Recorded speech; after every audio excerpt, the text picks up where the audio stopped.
അയ്യപ്പ സംഗമത്തിലേക്ക് സംഘപരിവാർ സംഘടനകളെ ക്ഷണിച്ച സംഭവത്തിൽ പ്രതികരണവുമായി വി.ഡി. സതീശൻ. ഭൂരിപക്ഷ പ്രീണനത്തിനായാണ് CPM പരിപാടി നടത്തുന്നത്. സംഘപരിവാറും CPM-ഉം എല്ലായ്പ്പോഴും ഒരുമിച്ചാണ്. CPM തീക്കൊള്ളി കൊണ്ടാണ് തലചൊറിയുന്നത്. അയ്യപ്പ സംഗമത്തിലേക്ക് തങ്ങളെ ക്ഷണിച്ചിട്ടില്ലെന്നും അതിനെക്കുറിച്ച് അറിയില്ലെന്നും വി.ഡി. സതീശൻ കോഴിക്കോട് പറഞ്ഞു. ആഗോള അയ്യപ്പ സംഗമം നടത്താനുള്ള സർക്കാർ തീരുമാനം വന്നതു മുതൽ വിവാദങ്ങൾ പുകയുകയാണ്. പരിപാടിയിൽ സ്റ്റാലിൻ പങ്കെടുക്കുന്നതിനെതിരെയായിരുന്നു ആദ്യ വിമർശനം. എന്നാൽ ഇപ്പോൾ സംഘപരിവാർ സംഘടനകളെ ക്ഷണിച്ചതാണ് ചർച്ചയാകുന്നത്. ഭൂരിപക്ഷ പ്രീണനത്തിനായാണ് CPM പരിപാടി നടത്തുന്നതെന്നാണ് വിഷയത്തിൽ വി.ഡി. സതീശൻ പ്രതികരിച്ചത്. സംഘപരിവാറും CPM-ഉം എല്ലായ്പ്പോഴും ഒരുമിച്ചാണ്. CPM തീക്കൊള്ളി കൊണ്ടാണ് തലചൊറിയുന്നതെന്നും വി.ഡി. സതീശൻ കോഴിക്കോട് പറഞ്ഞു.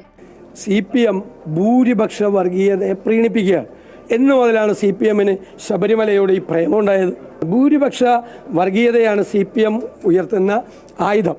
ഇപ്പോൾ വരുന്ന ആയുധം സംഘപരിവാർ ഒരുമിച്ച് നടത്തട്ടെ. ഒരുമിച്ചാണല്ലോ, എല്ലാ ഏർപ്പാടും ഒരുമിച്ചാണല്ലോ. അവരൊരുമിച്ച് നടത്തട്ടെ. നമ്മൾ കാണാം, കേരളം കാണാം. പക്ഷേ CPM തീക്കൊള്ളി കൊണ്ടാണ് തലചൊറിയുന്നത്. സംഗമത്തിലേക്ക് തങ്ങളെ ക്ഷണിച്ചിട്ടില്ലെന്നും അതിനെക്കുറിച്ച് അറിയില്ലെന്നും വി.ഡി. സതീശൻ പ്രതികരിച്ചു. അമൃത ന്യൂസ്, കോഴിക്കോട്.